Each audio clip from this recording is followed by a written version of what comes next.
નમસ્તે દોસ્તો, આજે આપણે સમજીશું વૃષભ લગ્નની કુંડલીમાં 12 રાશિના સ્વામી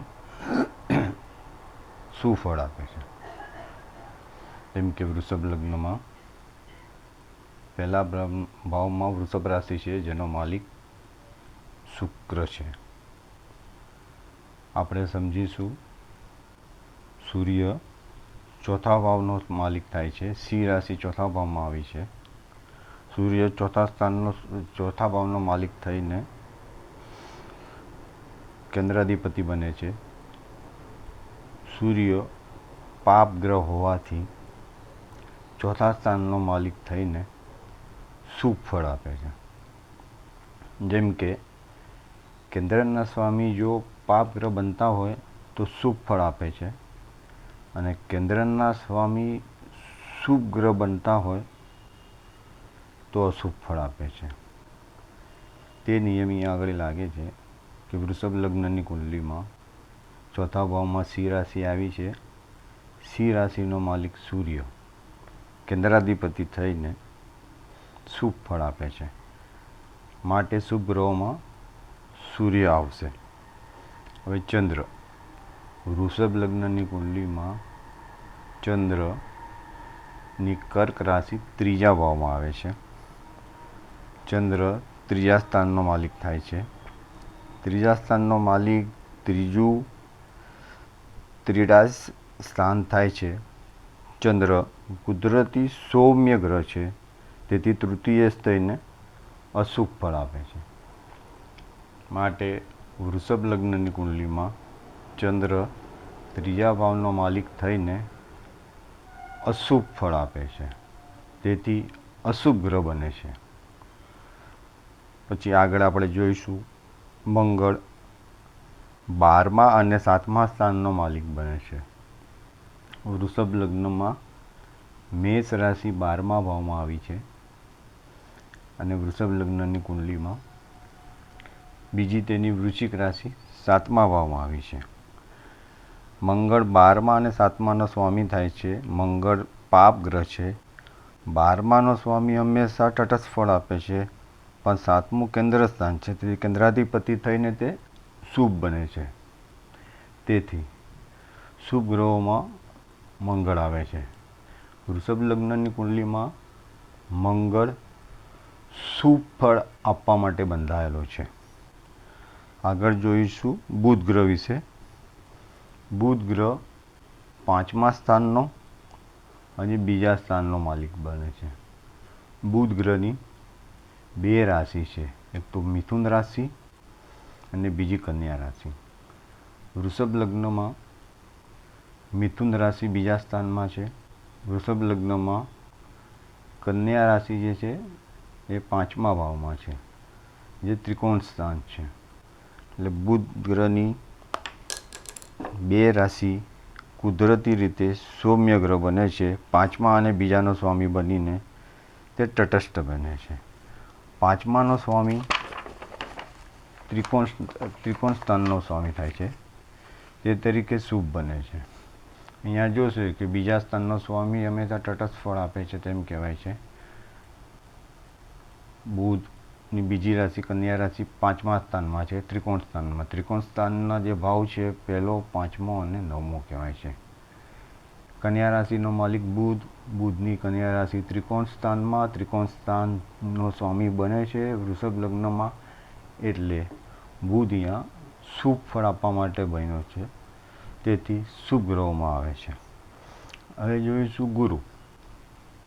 જેમ કે ગુરુની 2 રાશિ છે.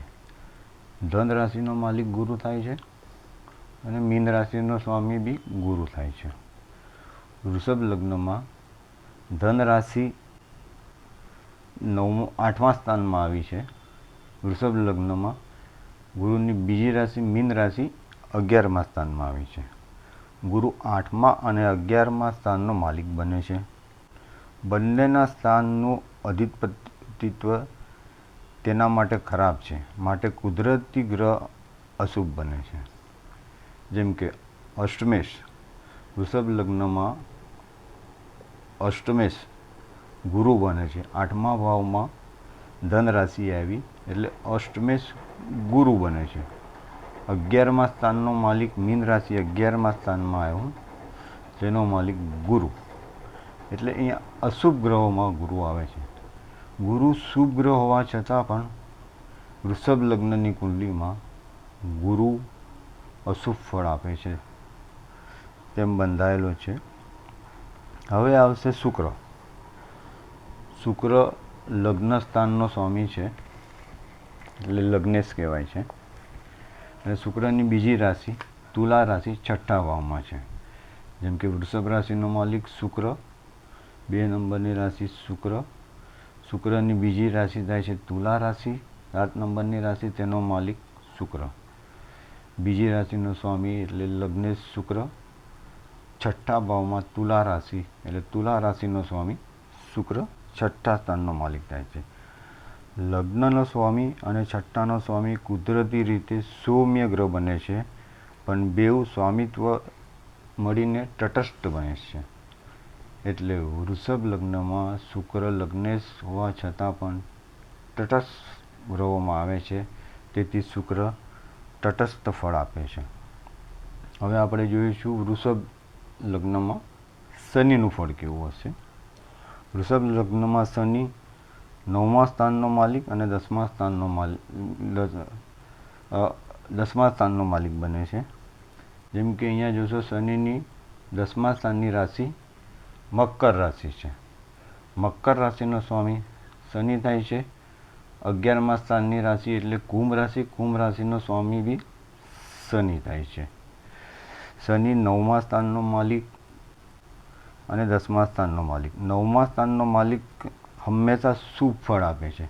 કેમ 9મું સ્થાન? 9મું સ્થાન એ ત્રિકોણ સ્થાન છે. પહેલું સ્થાન, 5મું સ્થાન અને 9મું સ્થાન. એટલે 9મા સ્થાનનો માલિક હંમેશા શુભ ફળ આપવા માટે બંધાયેલો છે.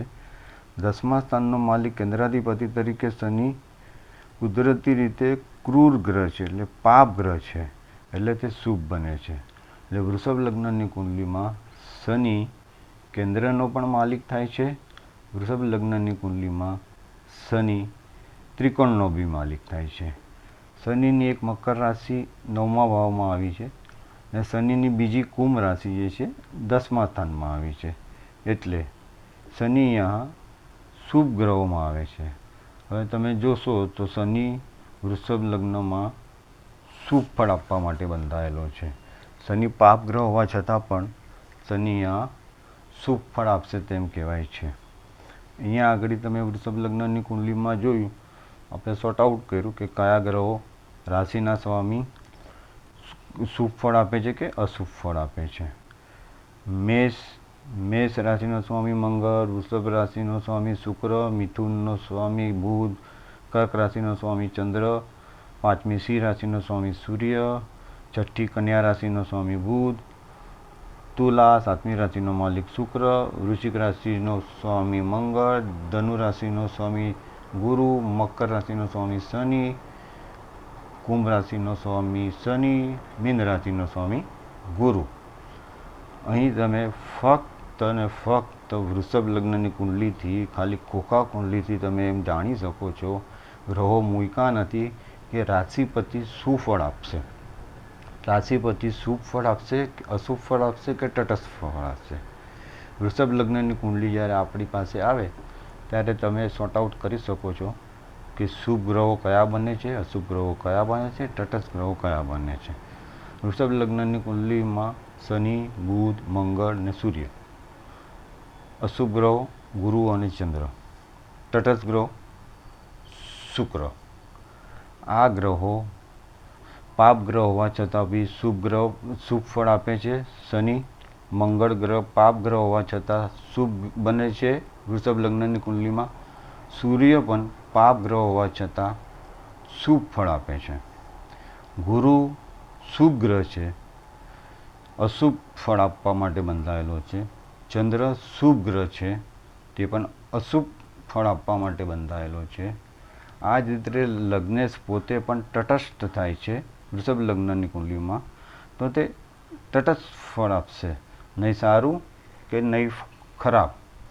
આ રીતે ખાલી ખોખા કુંડલી જોઈને તમે ખાલી એટલું જોઈ શકો કે કયા ગ્રહો શુભ ફળ આપશે અને કયા ગ્રહો અશુભ ફળ આપશે. આજે મિત્રો અહીંયા સુધી. તમને મારો વિડીયો સારો લાગે તો લાઈક કરજો, ના ગમે તો ડિસલાઈક કરજો. ધન્યવાદ.